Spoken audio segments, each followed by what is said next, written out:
For almost 2 weeks, two people lay dead inside a gated estate outside Santa Fe, and nobody knew. No missed call panic, no alarm. Just silence behind locked gates.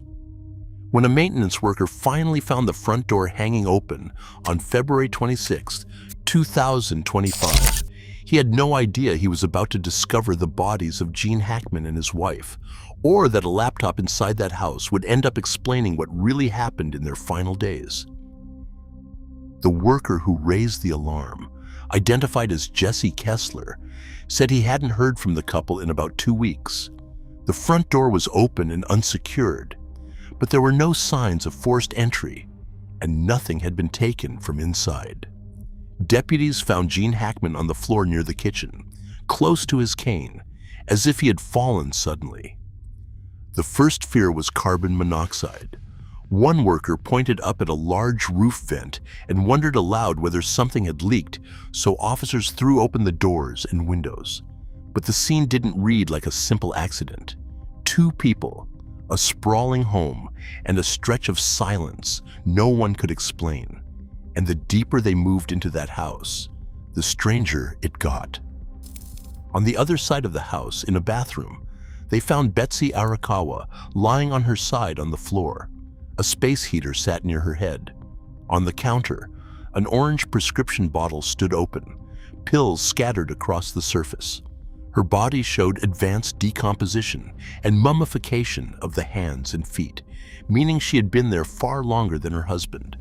Nearby, in a crate inside a bathroom closet, lay one of their dogs, a Kelpie named Zinna, recovering from recent surgery, dead from dehydration and starvation. Two other dogs had survived by slipping out through a doggy door, and when first responders arrived, those dogs ran straight to them, barking and leading the officers toward the bodies. Two people, in two separate rooms. That detail alone kept investigators uneasy. On paper, almost everything looked wrong. The open front door, the scattered pills, a husband and wife dead in separate rooms days apart. No forced entry, nothing stolen, and yet officials called the scene suspicious enough in nature to require a thorough search and investigation. For a famously private couple who kept no interior cameras and rarely appeared in public, the silence was its own kind of mystery. Online, theories spread fast: a gas leak, a break-in, something hidden. But the truth, when it came, would be stranger than any crime, because there was no intruder at all. Whatever happened inside that house, the couple had been completely alone. And the first thing investigators had to rule out was the air itself. The carbon monoxide theory collapsed quickly. Fire crews found no leak, and Hackman's blood showed a saturation under 5%, completely normal. If anything had vented, it escaped through that open door long before anyone arrived. Then the autopsies told a far quieter story. Betsy Arakawa, 65, had died around February 11th of hantavirus pulmonary syndrome, a rare illness carried by rodents. Gene Hackman, 95, had died roughly a week later of heart disease, with advanced Alzheimer's disease, named as a significant contributing factor. His pacemaker recorded its final event on February 18th, and he was not found until the 26th. By then, both bodies had already begun to mummify, and officials concluded the two had died at least a week apart. That meant Hackman had likely been dead for over a week, and alive, alone, for a week before that. But how do you reconstruct a week that no one witnessed? The answer was sitting on Betsy Arakawa's computer.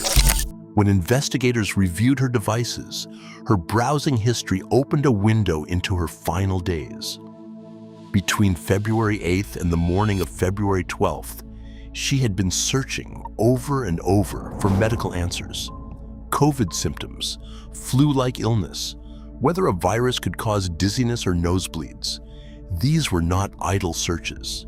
She was trying to understand what was happening inside her own body and inside her husband's, in real time, with no idea she was already running out of time. Each query was a small, deliberate attempt to name something invisible. And one of those last searches led to a phone call she never got to finish. On the morning of February 12th, her search history shows a query for a concierge medical service in Santa Fe called Cloudberry Health. Phone records show she called them. The call lasted under 2 minutes. Later that afternoon, the service tried to call her back, and she never answered. Days earlier, she had emailed her massage therapist to cancel an appointment, writing that Gene had woken on the 11th with flu-like symptoms, that his COVID test was negative, but that she wanted to reschedule out of an abundance of caution. Even as she was dying, her concern was him.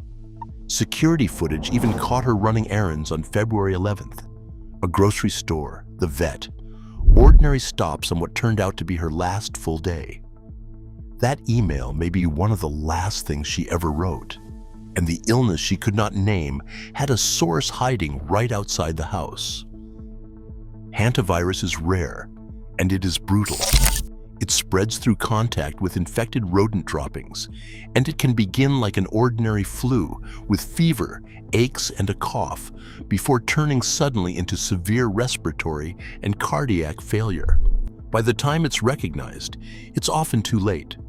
When health officials assessed the property, they found rodent feces in several outbuildings, along with live traps already set. The Hackman home sat in the Peanut and Juniper Hills, where mice are simply part of the landscape.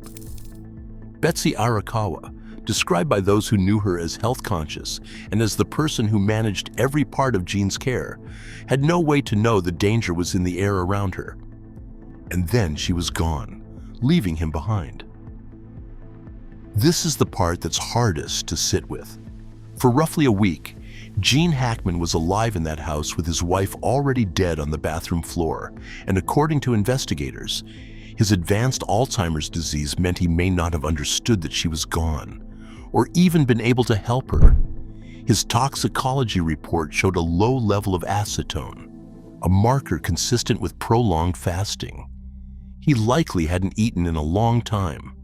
A 95-year-old man, alone, his partner and caretaker of decades silent in the next room, his own failing heart counting down. On February 18th, his pacemaker recorded its last beat. The house went completely quiet, and it stayed that way for 8 more days. What came next was a different kind of struggle. Hackman's estate fought to keep the investigation records sealed, arguing that a couple who guarded their privacy in life deserved it in death. The medical examiner called it unprecedented to speak publicly about a death investigation at all, but said these circumstances demanded accurate information. When the body cam footage was finally released, one moment stood out. An officer on the phone with Hackman's daughter, who asked that the family's dog be cremated and buried with Betsy, and asked quietly if she could keep its collar. No conspiracy, no hidden chamber. Just a laptop, a pacemaker, and a trail of small human details that reconstructed a love story's final lonely week. What would your last searches say about you? Subscribe, because these are the stories the silence almost kept.